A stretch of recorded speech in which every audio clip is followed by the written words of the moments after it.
Muy buenas, queridos televidentes. Como cada semana, hoy estamos compartiendo, tratando de hacer que nuestro espíritu sea siempre más rico, más positivo. Y gracias a la compañía, la presencia y la sabiduría del Padre Cosme. Padre, bienvenido, acompañándonos nuestro queridísimo amigo David Heredia. Padre, hoy es el programa dedicado a la resurrección de Cristo. Así es.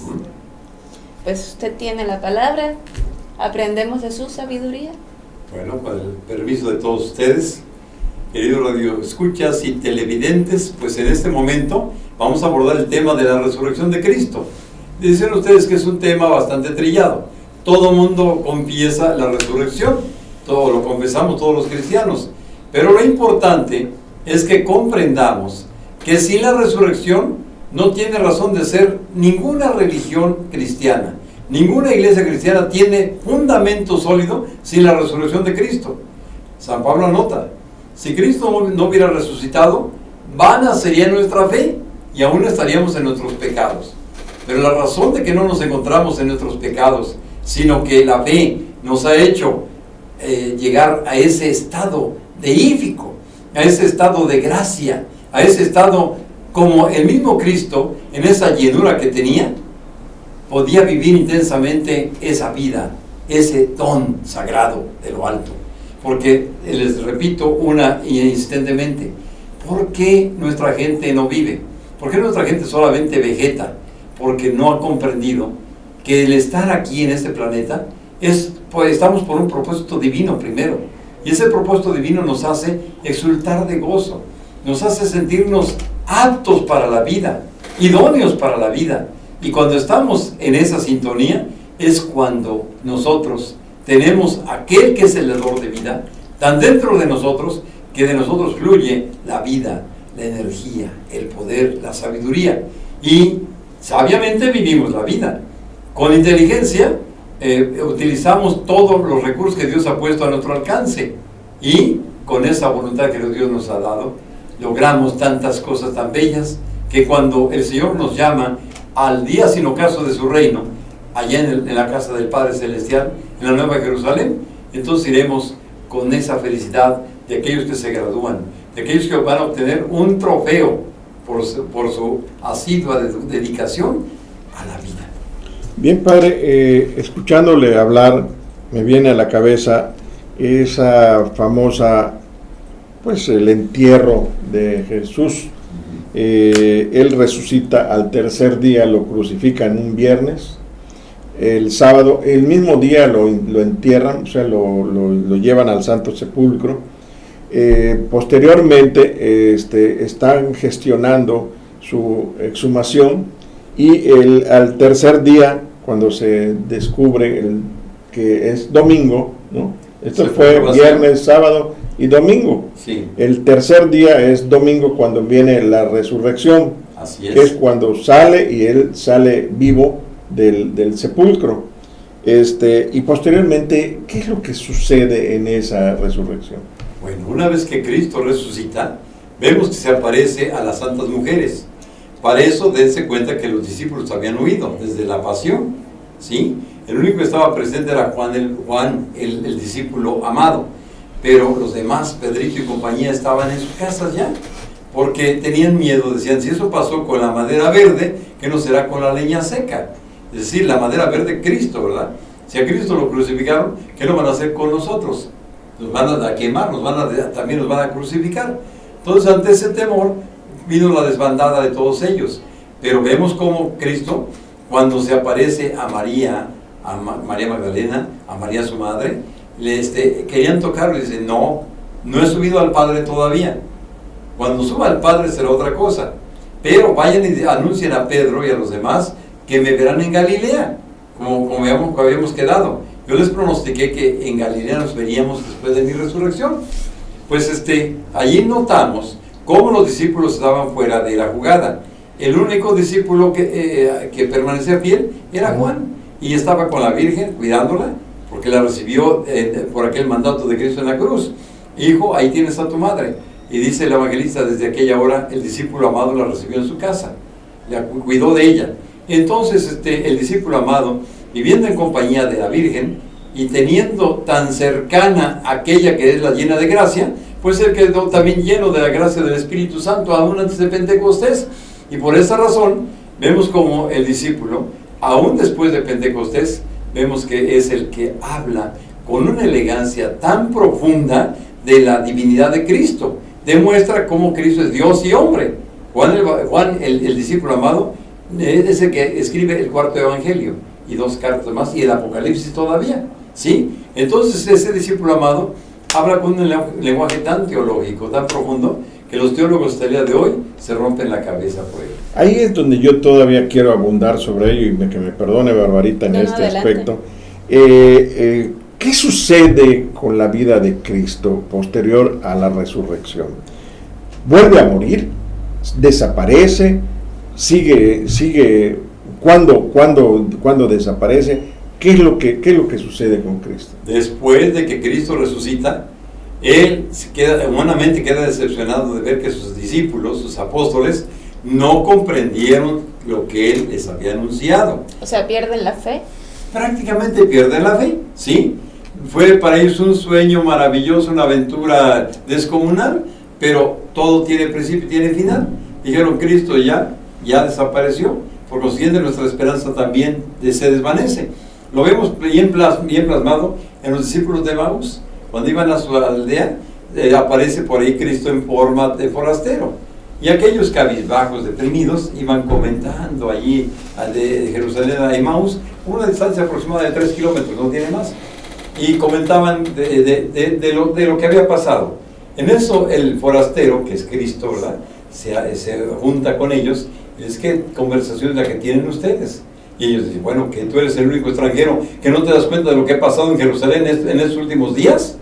¿Cómo es de Jesús, de quien nosotros esperábamos que fuera el Redentor, que fuera el Liberador? Pues ya lo mataron, ya lo crucificaron, ya lo sepultaron. Aunque algunas de nuestras mujeres dicen que ya resucitó, aunque dicen, estaban ellos en la duda. Pero nosotros, y entonces el Señor empieza a esclarecerse las Escrituras, a explicarles el por qué era necesario que Cristo padeciera. Cristo era necesario que fuera crucificado, que fuera escupido, que fuera, humillado. Y entonces ellos le toman importancia a la plática, de modo que cuando llegan a Emaús, el sol declinaba más. Y para un judío, cuando el sol declina, allí debes llegar nada más, no debes dar un paso más. Le dicen a los discípulos de Emaús, oye, ¿por qué no te quedas con nosotros hoy? Pasa la noche con nosotros, en lugar de continuar tu camino, mañana lo continúas. Mira, hoy permanece con nosotros, cena con nosotros. Efectivamente, accede a la invitación, y cuando están en la mesa, el forastero se demuestra quién es él. Al partir el pan, descubren que no es un forastero, que es Cristo. Y ellos, como judíos, temerosos de que ya cuando el sol declinó, no se da ni un paso más, con la oscuridad regresan a Jerusalén a avisar, a dar el anuncio feliz a sus demás condiscípulos. Cristo ha resucitado. Fuimos testigos nosotros porque cenó con nosotros y lo descubrimos a la hora de fraccionar el pan, ¿sí? Entonces, con tanto testimonio, los discípulos empezaron otra vez a reunirse y respecto a la pregunta que nos hacía don David, de que ¿cuánto tiempo permaneció todavía resucitado?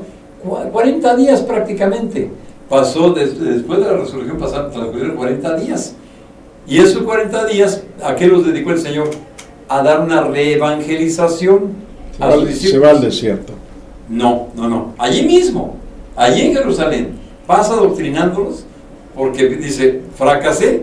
Definitivamente yo les expliqué todo con lujos de detalles y no me captaron. Entonces les da un curso intensivo de 40 días. Al 40º día viene el Señor, los invita a que vayan a Betania. Allí en Betania, estando todos reunidos, él empieza a despedirse de ellos, les da la bendición y se eleva. Levita. Se eleva. Y cuando ven que una nube lo toma y lo aparta de la mirada de todos ellos. Entonces aparece un ángel diciéndoles, varones de Galilea, ¿qué hacen allí mirando al cielo? Este Jesús, a quien han visto ustedes ascender, así como le vieron ascender, le van a volver a ver, venir con gran poder y majestad. Es el retorno de Cristo. En la segunda venida. Por eso queremos que comenzamos en la segunda venida. La primera venida fue pobre, sencilla, humilde, y en la segunda vendrá con gran poder y majestad. Ándale. Y ahora yo quisiera saber, sobre los 8 treparios de la resurrección. Los 8 troparios de la resurrección. Troparios, ¿sí? Tropos es cambio, ¿no? Bueno, son himnos que se cantan en la iglesia, en todas las iglesias orientales, aún católicas romanas, sobre la temática de la resurrección. Por ejemplo, el primero dice, aun cuando la piedra fue sellada por los judíos y los soldados judíos vigilaban tu purísimo cuerpo, te levantaste al tercer día, oh Salvador. ¿Qué nos dice allí? Nos habla de la gran verdad de la resurrección. El sepulcro estaba sellado con una piedra súper pesada, de modo que nadie podía quitarla. O sea, poder humano normal no podría moverla. Las mujeres, cuando llegaron muy de mañana al sepulcro, dijeron, ¿quién nos va a remover la piedra? Está tan pesada que ¿quién? Necesitamos que vengan hombres a remover esta piedra. ¿Sí? Entonces, y además había guardias. Estaban los soldados haciendo guardias, porque llegaron los sacerdotes judíos, a decirle a Pilato, oye, además te recordamos que este impostor, llamado Jesús, cuando vivía, dijo que iba a resucitar. No sea que sus discípulos vengan y roben el cuerpo y digan a la gente que resucitó, y el segundo error sea peor que el primero. Ordena una guardia para que nadie robe el cuerpo de Jesús. Y así lo hicieron. Aun cuando la piedra estaba sellada por los judíos y los soldados vigilaban tu purísimo cuerpo, te levantaste de la tumba, oh Salvador. Ellos quedaron como extasiados, como embriagados, y no pudieron hacer nada en absoluto. Si de hecho la noche del prendimiento, cuando prenden a Jesús, lo llevan preso ante Pilato, vemos que cuando preguntan, ¿verdad? Pregunta Jesús, ¿a quién buscan? Y dicen, a Jesús de Nazaret. Caen al piso los soldados. ¿Qué significa eso? El gran poder de Cristo, el gran poder de Dios manifiesto en él, de modo que, tirados allí, Cristo hubiera escapado. Pero él tuvo que venir a cumplir la misión de ser el Salvador del mundo. Tenía que dar su vida, y estaba maduro para hacerlo, y era el Cordero que estaba en la edad justa para que fuera sacrificado. Ok, él estaba consciente y estaba en espera de esa condena. Era la condena que le tocaba para salvar al resto de la humanidad. Porque así lo había anunciado con antelación por los profetas. Sin embargo, él siente que no había cumplido que su palabra no había sido bien entendida hasta que resucita, y entonces él la muestra para que todos digan, sí es cierto, es nuestro Salvador. Les reconfirma todo, ¿sí? ¿Qué nos pasa en un curso intensivo? Confirmamos lo aprendido, ¿no es cierto? Ok, ese fue el mejor ejemplo. Mírame que aquí estoy. Así es, aquí estoy. ¿Sí? Ok, padre, se nos acaba el tiempo, don David. ¿Alguna otra pregunta? Pues sobre la vanidad. La vanidad. La vanidad que aún no termina, padre. Bueno, Cristo nos viene a enseñar que la vanidad no es propia del ser humano. Porque el ser humano redimido en él, revestido de él, lo hace amar la humildad. Porque la humildad es grandeza. La humildad es belleza espiritual. En cambio, la vanidad tiene repelente hacia todo lo espiritual. ¿Sí? Una cosa es que estés elegantemente vestida, una cosa es que te maquilles, una cosa es que te hagas hasta la cirugía estética si tú quieres, ¿verdad? No. Pero otra cosa es que manifiestes la belleza interior, la belleza espiritual. Se manifiesta a través de tu sencillez. Sé una mujer complicada y verás qué problemas te vas a encontrar. No te vas a meter en un problema tremendo. En cambio, eres sencilla, eres educada. Mira, hasta el hombre que Dios ha destinado para ti va a llegar sin que le cueste mucho trabajo. Pues ya lo saben, ya lo escucharon directamente desde la mismísima voz del Padre Cosme. Está la belleza espiritual está la falsa belleza, que es la vanidosa y problemática, pero en fin, se nos acaba el tiempo. Padre, muchísimas gracias. Don David Heredia, muchísimas gracias a ustedes por escuchar, a ustedes por prestar atención. No lo olviden, disfruten y enriquezca verdaderamente nuestro espíritu. Hasta la próxima.